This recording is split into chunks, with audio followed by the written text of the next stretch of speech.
Sa tulong ng Tribal Indigenous Oppressed Group Association o Tinduga at ng Cooperative Development Authority Chairman na si Orlando Ravanera, bagyang nagkaroon ng lakas sa mga katutubo na lumaban sa mga umano'y umuyurak sa kanilang karapatan. A former director came also from the NGO. Ang sabi ko, bakit nagkaganyan? Sabi niya, Chairman, huwag kang magalit sa akin. Nag-resign ako. Kasi binibigyan ako ng makapal na sobre. Hindi ko tinanggap. Para mag-side sa mga korporasyon.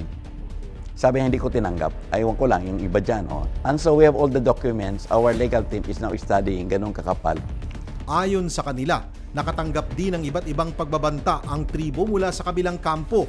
Yung unang Secretary General namin pinatay po nang dahil po sa inagaw yung lupa namin at kukunin din namin kasi kami yung nagmamay-ari. Kung magsalita kami ng totoo, papatayin kami.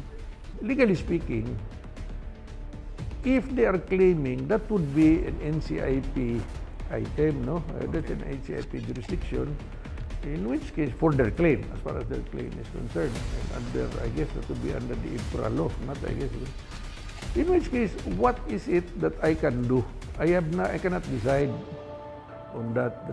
That's way beyond our power as mayor. Isa sa mga nakatanggap ng matinding pagbabanta ay si Renato Anglao, ang dating tumatayong leader ng pangkat. Dahil sa masidhin nitong adikaing may balik ang ninakaw na lupa ng kanyang tribo, gumawa siya ng paraan upang muli silang makabalik sa lupang tinubuan na siyang tila hindi nagustuhan ng kanilang kalaban. Bago mamatay ang nasabing leader, nakatanggap pa umano ito ng babala na sinasabing itigil na niya ang mga ginagawa niya dahil kung hindi, magsisisi ito.